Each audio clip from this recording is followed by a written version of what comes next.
Army chief کی تنقید کرنے پہ یہ ہوتا ہے؟ اس کا مطلب کہ فوج آؤٹ آف کنٹرول ہے؟ کیا پاکستان بنانا ریپبلک ہے؟ اس کے بعد پاکستانی فوج کی اور پاکستان کے آرمی چیف کی ان کی بدنامی ہوئی کہ یہ اس کا مطلب کہ فوج آؤٹ آف کنٹرول ہے، فوج آرمی چیف، یہ اس کا مطلب کہ کوئی قانون کے اوپر ہے، وہ کچھ بھی کر سکتے ہیں ملک میں۔ کس قانون کے تحت پکڑ کے اس کو مارا، ٹارچر کیا، ننگا کیا؟ وہ ایک اور جمیل فاروقی، وہ بھی وہ جرنلسٹ ہیں، وہ کہتے ہیں میرے سے یہ کیا گیا۔ عمران ریاض کو پکڑ کے ایک چھوٹے سے کمرے میں بند کر دیا گیا۔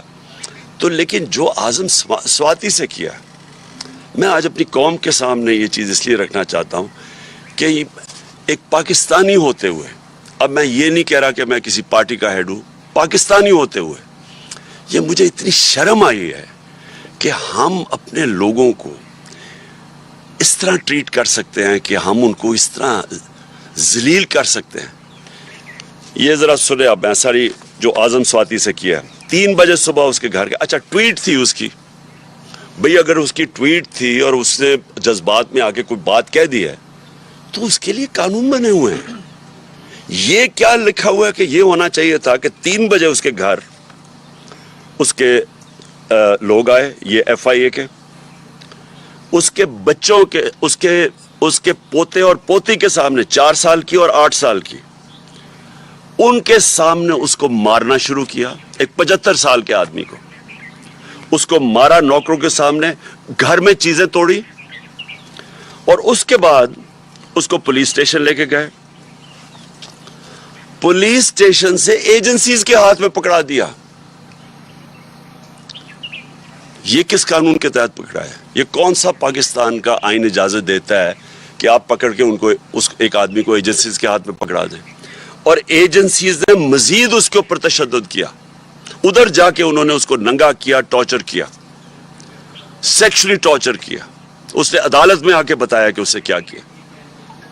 75 سال کے آدمی سے، ملک کا سینیٹر، کتنا بڑا جرم تھا کہ جو اسے یہ کیا گیا۔ ساری دنیا کے اندر یہ خبر گئی، یہ سارے باہر کے واشنگٹن پوسٹ جیسے بڑے بڑے اخباروں میں یہ خبر گئی۔ اور خبر کیا گئی؟ کہ پاکستان کے سینیٹر کے اوپر تشدد کیا اور اس کو پکڑ کے جیل میں ڈالا۔ کیوں؟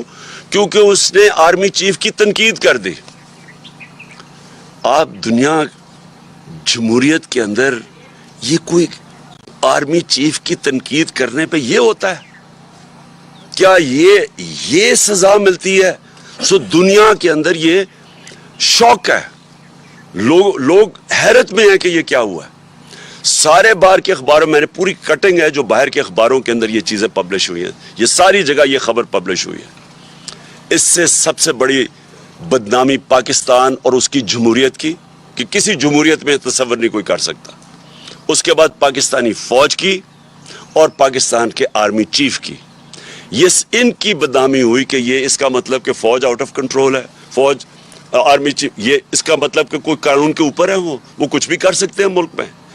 کیا پاکستان بنانا ریپبلک ہے؟ اور کیا ایک آئین ہمیں انسان کو ڈگنیٹی نہیں دیتا؟ کہ آئین ہماری عزت کو پروٹیکٹ نہیں کرتا کہ اس طرح انسان سے کیا جائے؟ اور ہم نے آج فیصلہ کیا کیا؟ ہم نے یہ فیصلہ کیا، سب سے پہلے تو میں سپریم کورٹ سے، جن کا کام ہے انسانوں کے فنڈامنٹل رائٹس کی حفاظت کرنا، میں ان سے کہتا ہوں کہ پہلے تو آپ کو، جب وہ شہباز گل بتا رہا تھا اور پھر وہ جمیل فاروقی بتا رہا تھا کہ ان کو ننگا کیا گیا، ان کے اوپر آپ کو ایکشن نہیں لینا چاہیے تھا۔ اور آپ مجھے بتائیں کہ ملک کے سینٹ کو 75 سال نانا اور دادا، اس سے یہ کیا گیا، کیا یہ سپریم کورٹ کی کوئی ذمہ داری نہیں ہے انسانوں کے فنڈامنٹل رائٹس کو پروٹیکٹ کرنا؟ ہم نے یہ اس کے علاوہ فیصلہ کیا، ہم پنجاب اور پختونخوا کی اسمبلی کے اسپیشل سیشن کال کریں گے اس ایشو کے اوپر۔ دوسرا، ہمارے سینیٹرز سپریم کورٹ میں پٹیشن فائل کریں گے۔ تیسرا، ہم انٹرنیشنل آرگنائزیشنز کو اپروچ کریں گے اب، جس کے اندر نمبر 1 ہیومن رائٹ کمیٹی جو جنیوا میں آن ٹارچر ہے، اس کی ICCPR جو ان کی ہے، اس کے مطابق اس کے اوپر ہم ان کے اوپر پورا لکھیں گے کہ اس سے کیا ہوا ہے. یونائٹڈ نیشنز کا جو اسپیشل ریپورٹر ہے ٹارچر کے اوپر, اس کے پاس ہم بھیج رہے ہیں. یہ یورپین یونین کے ہیومن رائٹس کا جو اسپیشل ریپرزینٹیٹیو ہے ان کے پاس ہم یہ بھیج رہے ہیں ساری ڈیٹیلز. اور انٹرنیشنل پارلیمنٹری یونین بھی ہے پارلیمنٹیرینز کی, ان کے پاس بھی ہم یہ سارا بھیج رہے ہیں. اور مجھے بڑے افسوس سے کہنا پڑتا ہے کہ جو سینٹ کا چیئرمین ہے, مجھے افسوس سے کہنا پڑتا ہے کہ اس نے پروڈکشن آرڈر نہیں کیے. کس کے ڈر سے؟ کیا سینٹ کے چیئرمین کی یہ ذمہ داری نہیں تھی کہ اعظم سواتی کے پروڈکشن آرڈر دیتے؟ کس سے ڈرے ہوئے تھے وہ؟ اور میں آخر میں,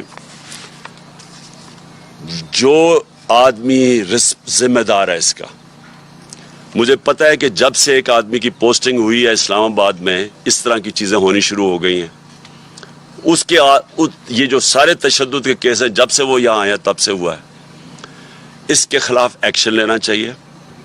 یہ آدمی نے ملک کی بدنامی کر رہا ہے, یہ آدمی اس ملک کے آئین توڑ رہا ہے, اور یہ آدمی اداروں کو بدنام کر رہا ہے. یہ آدمی اداروں کے خلاف نفرتیں پیدا کر رہا ہے. اور اس نے اگر آرمی چیف کو خوش کرنے کی کوشش کی ہے, اور مجھے پورا یقین ہے یہ آرمی چیف کو نہیں پتا ہوگا کہ یہ جو ہوا ہے, اس نے نقصان پہنچایا ہے.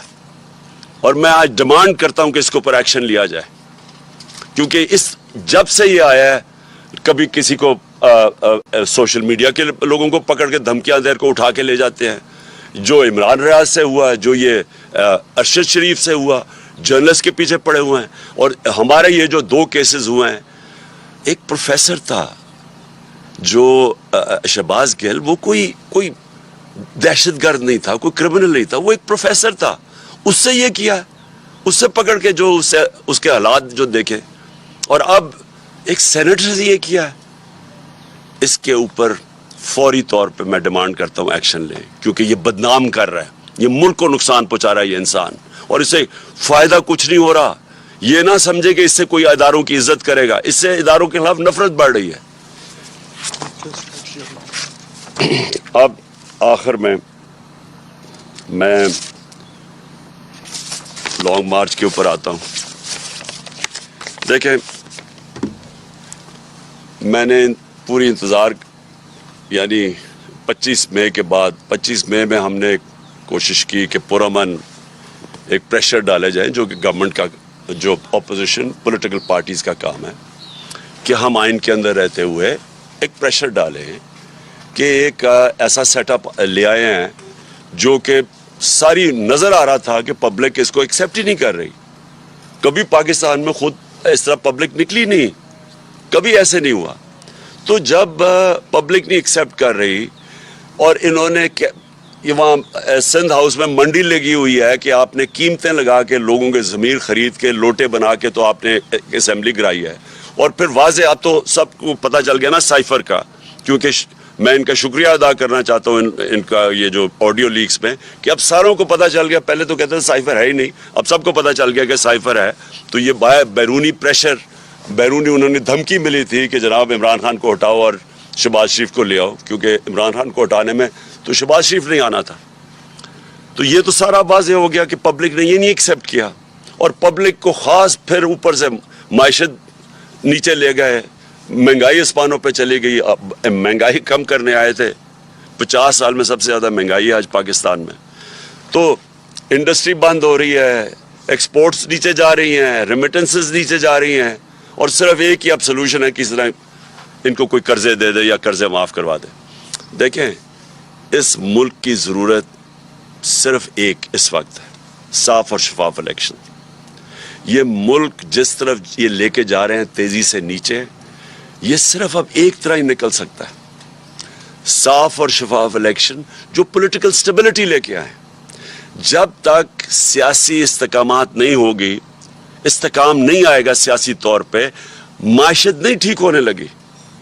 کیونکہ معیشت تو نیچے جا رہی ہے. وہ دار کو لے کے آئے ہیں جو کہ خود ایک بہت بڑا مجرم ہے, جس نے سٹیٹمنٹ دی ہوئی ہے منی لانڈرنگ کی, کہ میں جو 2000 کے اندر اس نے میجسٹریٹ کے سامنے سٹیٹمنٹ دیا, وہ جو ہدایبہ پیپر مل کا کیس تھا, کہ میں شریف خاندان کے لیے منی لانڈرنگ کرتا تھا.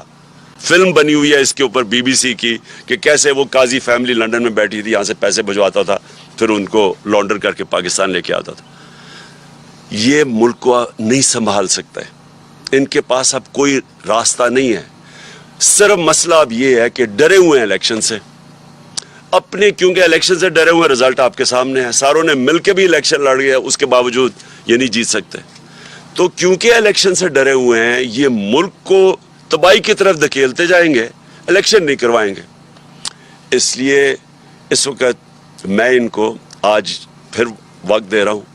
یہ میری مارچ اکتوبر سے آگے نہیں جانے لگی.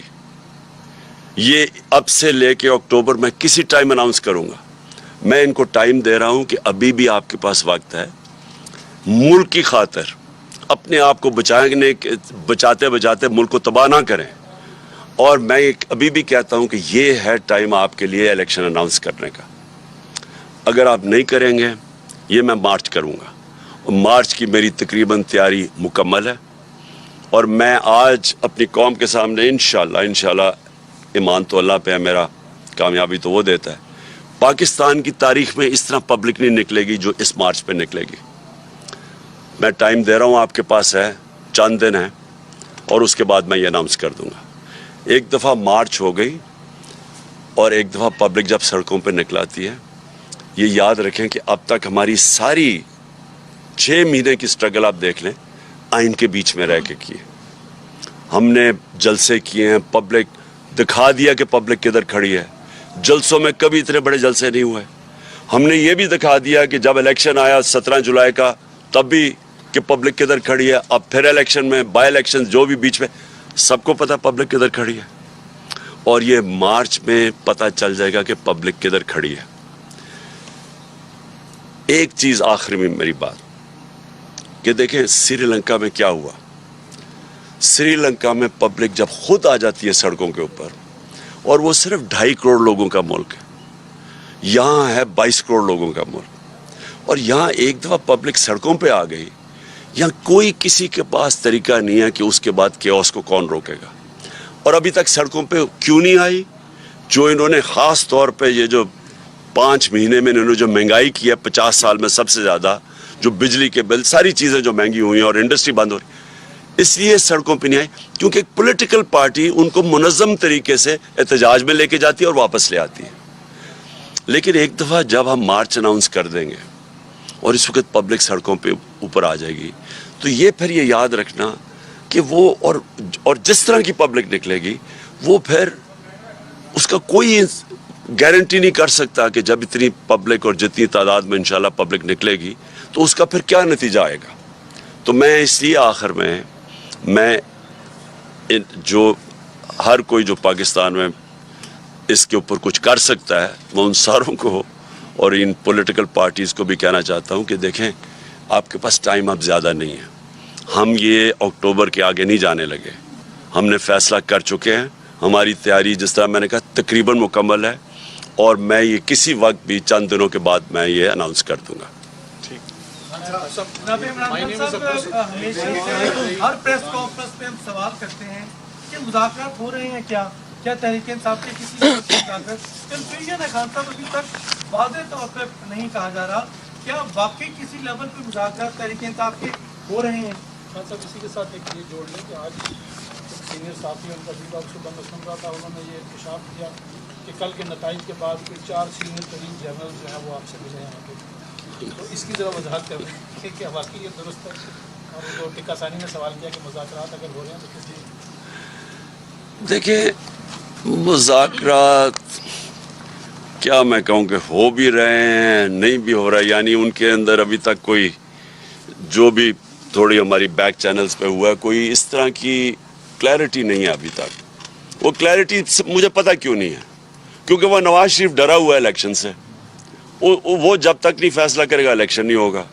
اب اس کو خوف آیا ہوا ہے کہ اگر یہ ساری پارٹیز نے مل کے بھی اور پھر بھی نہیں جیت سکیں, تو ان کو خوف آیا ہوا ہے کہ الیکشن اگر ہوں گے تو وہ ہار جائے گا. اور وہ